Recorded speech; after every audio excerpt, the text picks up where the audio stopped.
Hi, I'm Lydia. In 2020, I resigned from my corporate job and took a big leap of faith. I launched a business I had been dreaming about for a long time. I had so many questions when I first started and 0 people on my email list, but I was committed to one thing, taking massive imperfect action. Within 18 months, I had thousands of students in my courses and coaching programs and was able to retire my husband from his 30-year career to work with me. I'm still pinching myself that we get to run a 6-figure business while living a life we love. But the truth is, this overnight success did not happen overnight. For more than 2 decades, I let imposter syndrome, fear of failure, and perfectionism hold me back from my passions and purpose. What is it that you've been wanting to launch? In the Launch Perspective podcast, we share the mindset and the step-by-step strategies that will help you launch and scale the online business of your dreams so you can live life with more freedom and impact. It's time for a new perspective. Welcome to the show. We're going to jump right in, and I just want to give you a heads up about what to expect. We are going to talk a little bit about challenges. So many people ask me how challenges have impacted my business. We're not going to go into too many details of how I run them, but for the benefit of those who are wondering if a challenge can impact your business, you're going to want to pay attention because I'm going to share some authentic numbers and personal experiences with you. Now, I always want to preface this with an earnings disclaimer. I never share revenue and profit numbers because I want to brag or because I am implying that everyone can do this or I'm implying that this is easy. I like to share authentic numbers because I know how valuable that was to me when I started my business 2 years ago. I always appreciated when entrepreneurs would share not just their revenue, but like how much were they spending in ads and, what did it really take to get that result? And I always love being authentic in that way because I know how helpful that is for me. But I just want to mention that in here. Obviously, everyone's results are different, but I want to open up your mind to the possibility of what your online business can mean for you and your family. So if we have not had the opportunity to meet, I'm Lydia Martin, and I launched my business, Banish Business Clutter, in March of 2020. I resigned from my corporate job on March 2nd of that year, and I was all in. This was 2 weeks before the COVID pandemic shut down the world. It really was a God thing that I had resigned on March 2nd because I think if I had resigned 2 weeks later and known about COVID, I may have changed my mind.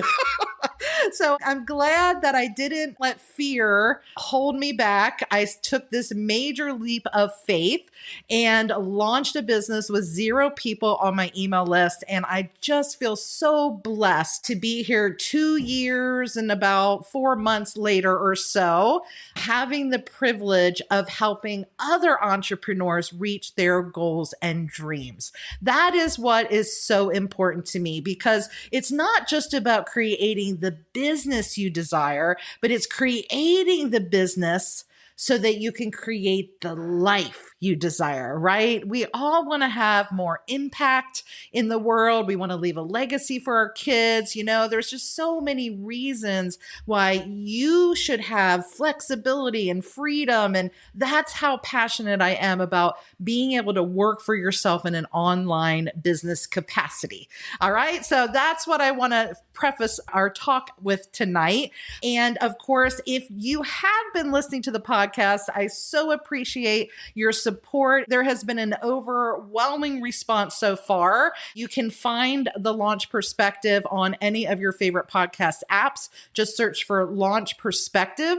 I actually had an episode launched this morning that is probably my favorite episode to date because I share quite a few stories on how the word perspective has impacted my business. So you don't want to miss that.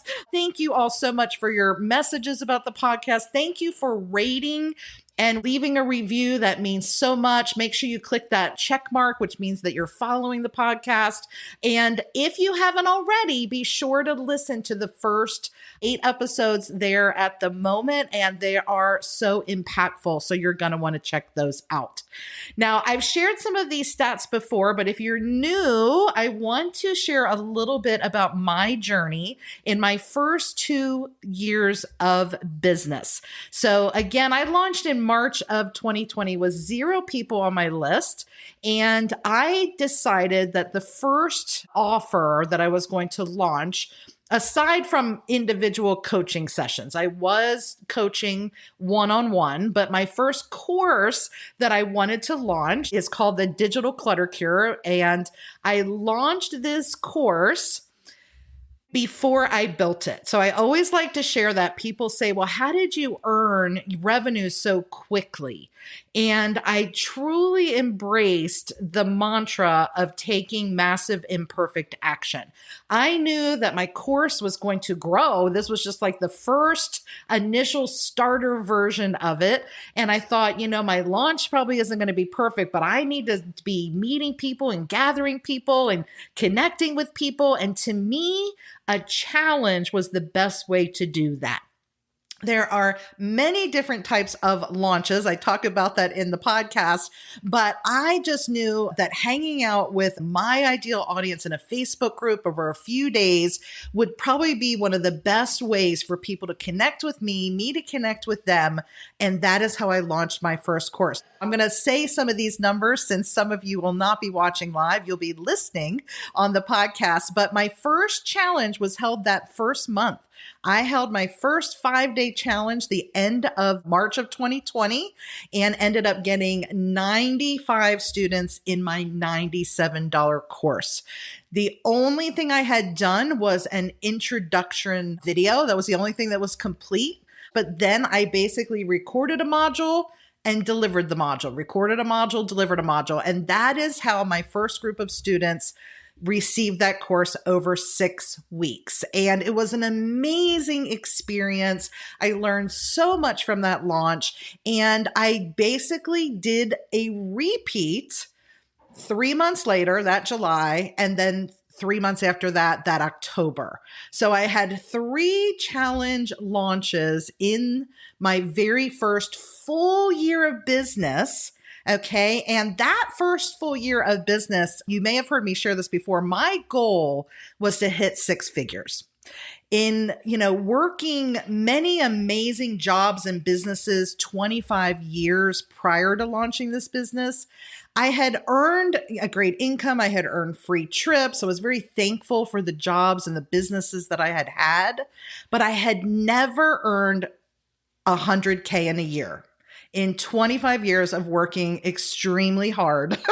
Okay. And I just thought, how cool would it be if I launched this business? I'm going to be grateful for anything, but I'm a goal setter, right? If we get in our car and don't have a destination, then we're just driving aimlessly. So I'm very big on setting goals. And my goal was to hit 6 figures in that first full year of business.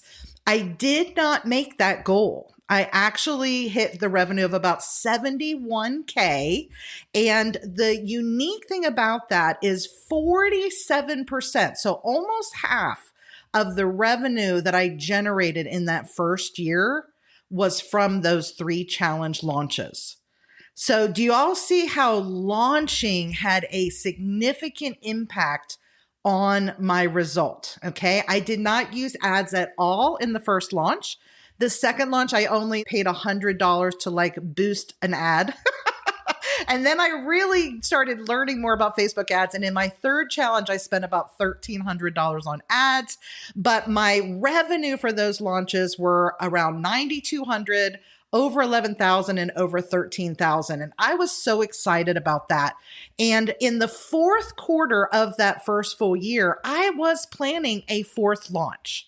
And I think if I had had that 4th launch, I probably would have hit my goal. But Instead, November of 2020, I came down with COVID and it took me 2 months to recover. I was out of commission, y'all, like unable to get out of the bed for about 4 weeks and then another 4 weeks before I could really talk without coughing. So it definitely felt like a setback, but I will tell you, it lit a fire in me to start creating more evergreen products. Now, we throw that word out, evergreen, and I never want to assume that everybody knows what that means. But an evergreen product is a product that's available at all times. So I have some evergreen products now, but in the beginning, I only would open the doors to my program when I was live launching.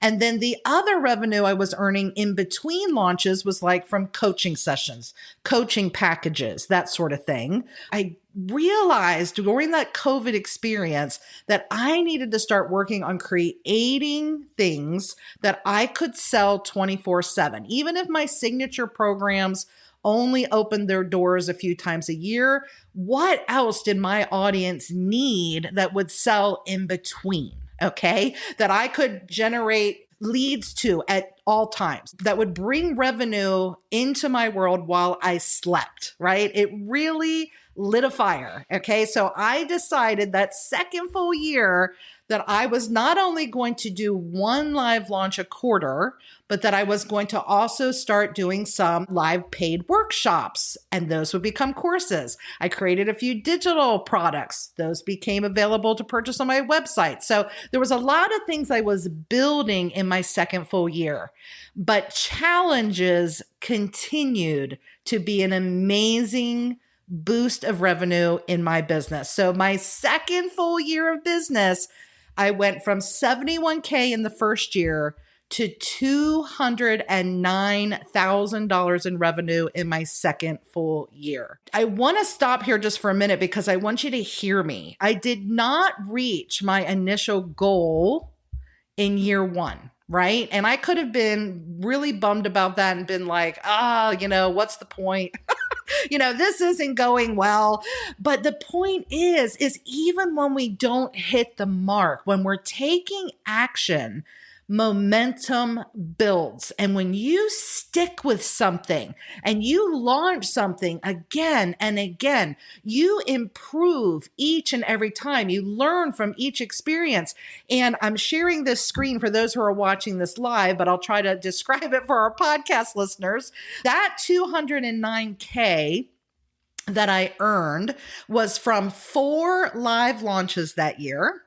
And those 4 launches made up 66%. So 2/3 of my revenue in my second year was still from live launches. However, in between, I now had evergreen products to sell. I now had digital products to sell. And because I was doing these live launches and connecting with so many people, I was growing my Facebook groups, building my email list, building that know, like, trust factor that every time I would launch something new, people were like, I don't care what it is at this point. I trust Lydia. I love the way she teaches, or, I know what she's teaching is going to help me move forward. And they'd be like, sold. Okay. Because I created a wide range of options from as little as $12, all the way up to our signature programs and coaching packages. So I just want you to see now in March, when I got over COVID, this was March of 2021, an entire year after I launched my business, I decided to do a webinar launch. I wanted to see what a webinar launch would be like. I had completed Digital Course Academy with Amy Porterfield, and I really wanted to just go for a webinar. It was awesome. Okay. It was a great experience. It ended up generating over $18K in revenue, which was at that point my highest launch to date. But after that launch, I knew I wanted to do a launch in quarter 2, 3, and 4 of that first full year. And I thought, I'm going to go back to doing my challenge launches, but I'm going to make a few changes. And just by making some tweaks, okay, to what I was doing, I don't have time to go into all of those details right now, but just by making some tweaks, it skyrocketed the results of my challenges. In June of 2021, Revenue, 37,300. September 2021, 38,800. February of 2022, I changed it up again, and this time did a paid boot camp. So if you are not familiar with challenges are typically 3, 4, or 5 days. That's what I recommend. And you are together in a Facebook group sharing valuable content. But at the end of the challenge, you share an offer. Okay. It could be a membership, a course, a coaching program, products, done for you service. There's so many options for offers, but that's the whole point of a challenge. And up until this point, I had always made my challenges free. But in February 2022, I decided to try a paid challenge. This time I called it a boot camp, very similar to the challenges I had run previously, but by charging for it, it was $37 to get in. While I had less registrations, it created a much more intimate group, okay? And I was able to really get to know that group. And that time when I launched my offer, it ended up generating over $43,000 in revenue. Now, ad spend on each of these, if you're looking at my chart, is anywhere from about $2,500 to $6,500 per launch. So I was still generating for these 3 challenges over $30K in profit, almost $40K on the last one. All right. So how many of you are looking at these numbers and thinking, holy cow, if I could generate that kind of income in a 10-day launch period, what difference would it make for you and your life? It was life-changing for our family.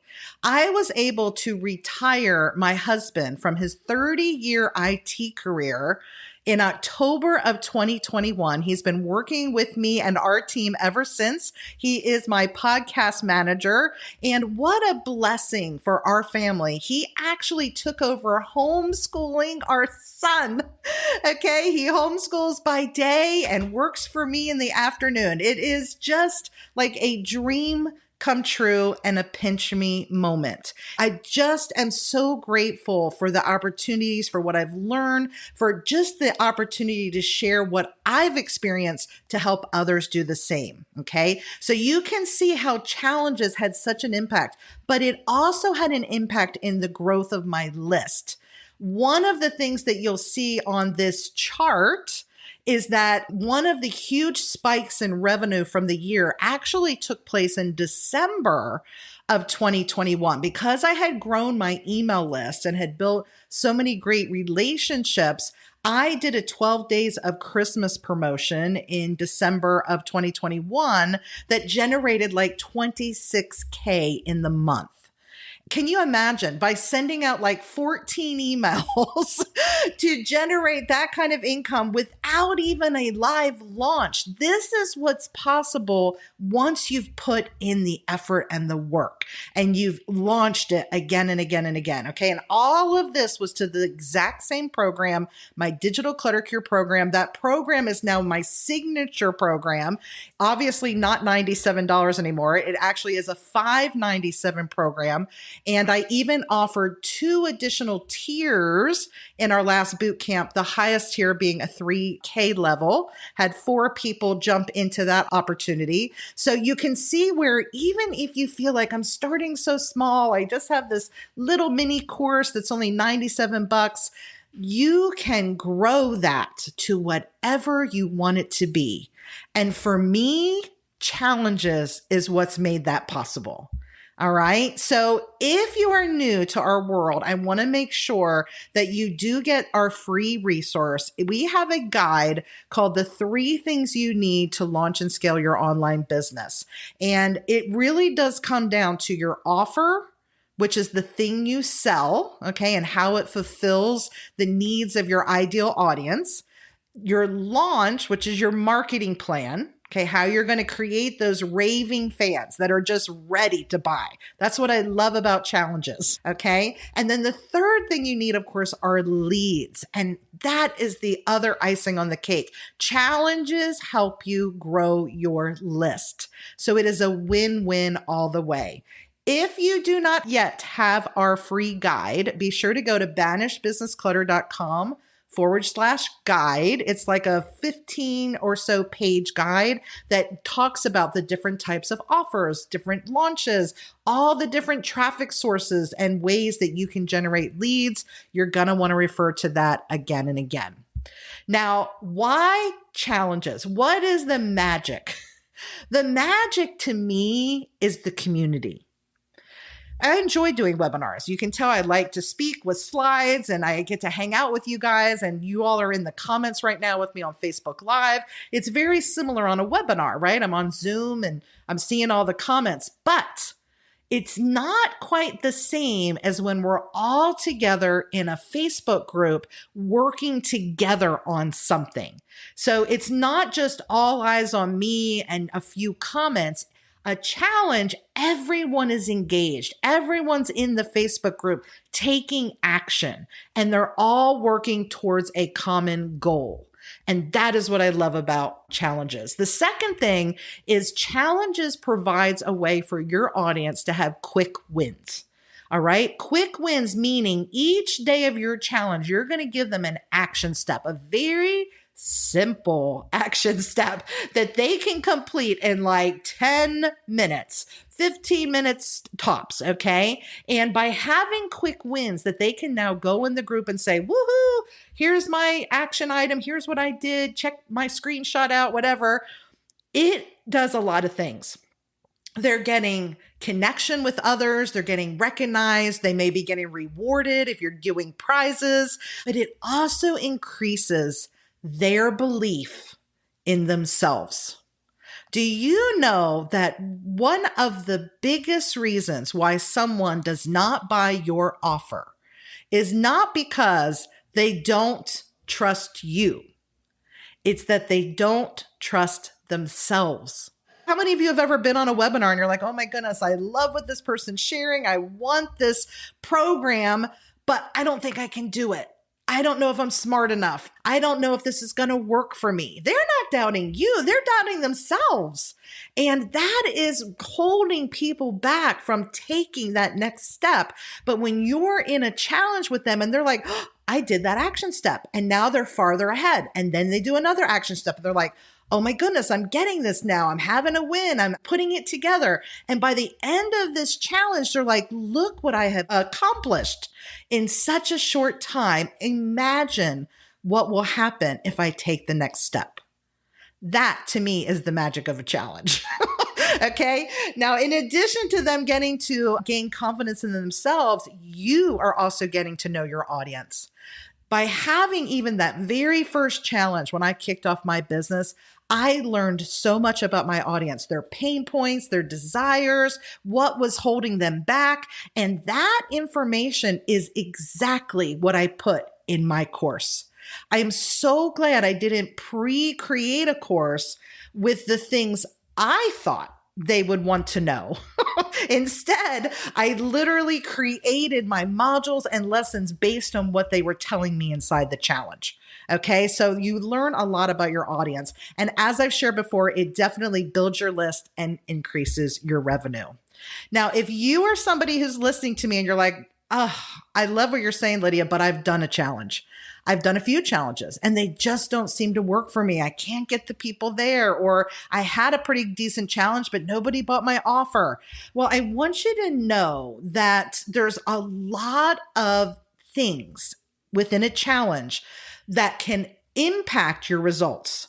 And the good news is by tweaking just a few of those things can make a massive difference. And one of the things that I think people don't think through enough is how important it is to understand the numbers. So people will come to me and say, oh yeah, I did a challenge. I had 30 people register, but I only had one person buy my course. And in actuality, one person from 30 is not a bad conversion rate for a cold audience. Okay. If you had 3 from 30, that's still a 10% conversion rate, which is really good. And people, I think, underestimate the number of participants that they need in their challenge to reach their challenge goal. So I have an example up here. Let's just say your course is $500. All right. And you have set a goal of having a 15K launch. So I always love starting with the goal in mind and then breaking it down. Okay. So if you want to hit 15K and your course is $500, you're going to need 30 new students, 30 new members, 30 new clients, whatever your offer is. Okay. And let's say your conversion rate, meaning the number who buy your offer compared to the number of participants in your challenge, that conversion rate is 5%. That's usually where I tell people to start, because often we don't know our numbers in the beginning. We're just making a best guess. All right. 5% may be high depending on your niche or what your offer is. 5% may be low. I ended up having 400 people in my first challenge and 95 students. So that's almost a 25% conversion rate. Now that is because that was a warmer audience, right? I was like inviting people that I had worked with over my 25-year career. I had some connections, but as I've been doing challenges with cold audience, a 10% conversion rate might be good. But let's just say 5%. That would mean you need 600 people in your challenge to sell 30 offers. Now, for some of you, this feels shocking because you're like, okay, one, I didn't realize I would need that many to hit 30 people. And others of you are thinking, how in the world am I going to get 600 people? Well, the good news is there's a lot of strategies to increase your registrations. And one of them is your registration page. Where are they going to sign up for your challenge? What's that conversion rate? Okay. Let's say you have a conversion rate of 25%. In other words, you have 1,000 people go to your registration page. If I have a 25% conversion rate, that would mean 250 people register. And 25% is always what I shoot for. Even if you hit 20%, I'd say 20 to 25 or even 30% if it's a warm audience. Those are some great numbers. But that means in our example, you would need 2,400 people looking at that registration page. Now, so many people never backdate their numbers this far. They just say, I need 30 students. I can sell 30 spots to my course, but they're not thinking, I better get 2,400 pairs of eyes on my registration page so that I have a better chance of making that happen. Okay, so I want to encourage you, if you have held a challenge and you're like, I didn't get the results I wanted, I bet there's something in this list right here of these numbers that you're like, oh, I didn't have enough people in my challenge. I didn't have enough people at my registration page. And the good news is there's so many things that you can tweak to increase these numbers. Okay. All you need for a successful challenge launch are these 5 things. You need clarity. Why are you doing the challenge? Who's it for? How is it going to benefit them? What's the purpose? What's your offer going to be, right? The second thing is content. What topics are you going to cover in the challenge that makes your audience aware of the thing they need that your offer solves? You not only are just teaching things, but you're creating awareness and this gap to let people know, hey, I'm helping you identify where you want to be. Here is why it hasn't worked yet. And then here is your next step to move forward in this goal. Okay. All of that content is key in a challenge. All right. The third thing is communication. You typically underestimate the amount of communication that is required for a successful challenge. I think we end up writing, it's like 26 different emails, multiple dozens and dozens worth of posts, text message reminders. Communication in a challenge is key.